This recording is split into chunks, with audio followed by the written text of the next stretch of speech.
അല്ല പൊങ്കാല ഇത് ഇപ്പം അമ്മയുടെ മുമ്പിലേക്ക് നമ്മൾ ഓടി വരുക. ഉത്സവം തീരുമാനിക്കുന്ന ആ ഡേറ്റ് മുതൽ നമ്മൾ എങ്ങനെയെങ്കിലും ഇവിടെ ഒന്ന് എത്തിപ്പെട്ടാൽ മതി എന്നുള്ള ഒരു തോന്നലിലാണ് നമ്മൾ വരുന്നത്.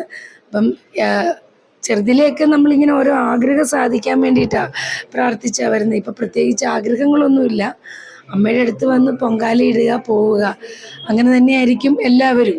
അതുകൊണ്ടാണല്ലോ ഓരോ വർഷവും ഇത്രയധികം ഭക്തജനങ്ങൾ ലക്ഷങ്ങളല്ലേ കൂടുന്നത്, ആയിരങ്ങളല്ലല്ലോ കൂടുന്നത്, അങ്ങനെ കൂടിക്കൊണ്ടിരിക്കുന്നത്.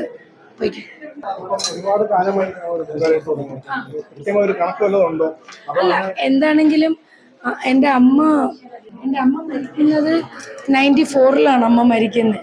അമ്മ മരിക്കുന്നതിന് മുമ്പ് മുതലാണ് ഞാൻ പൊങ്കാല ഇട്ട് തുടങ്ങിയത്. അപ്പം ആദ്യത്തെ കുറച്ച് കാലമൊക്കെ ഇടയ്ക്കിടയ്ക്ക് മുടങ്ങുമായിരുന്നു. പിന്നെ കുറേ അങ്ങോട്ട് ചെന്ന് കഴിഞ്ഞപ്പോൾ ഏകദേശം എല്ലാ വർഷങ്ങളിലും പൊങ്കാല ഇടും. കോവിഡിന് പക്ഷേ ഞാൻ എൻ്റെ വീട്ടിൻ്റെ മുറ്റത്താണ് പൊങ്കാല ഇട്ടത്. അപ്പം അങ്ങനെ പൊങ്കാല ഇടാറുണ്ട്. അപ്പം എത്രയും 94-ലാണ് അമ്മ മരിക്കുന്നതെങ്കിൽ ഊഹിക്കാമല്ലോ എത്ര വർഷം കഴിഞ്ഞു എന്നുള്ളത്. 32 വർഷം ഏകദേശം ആകുന്നു. പുതിയ വർക്ക് പിന്നെ ഏഷ്യാനെറ്റിലും സൂര്യയിലും ചെയ്യുന്നുണ്ട്. തമിഴിൽ വിജയ് TV ചെയ്യുന്നുണ്ട്. പിന്നെ ഡിറ്റക്റ്റീവ് ഉജ്ജ്വലൻ സോഫിയ പോൾ മാമിൻ്റെ പുതിയ പ്രൊഡക്ഷൻ്റെ പടം, അത് ഇമ്മീഡിയറ്റ് റിലീസ് ഉണ്ടാവും.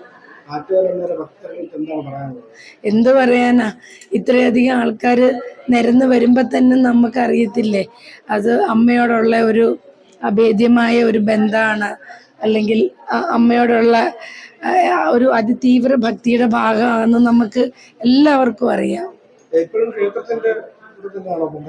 അതെ, എപ്പോഴും ഞാൻ ഇവിടെ തന്നെയാണ് പൊങ്കാല ഇടുന്നത്. ആദ്യകാലത്ത് മാത്രമേ ഞാൻ മാറി പൊങ്കാല ഇട്ടിട്ടുള്ളൂ.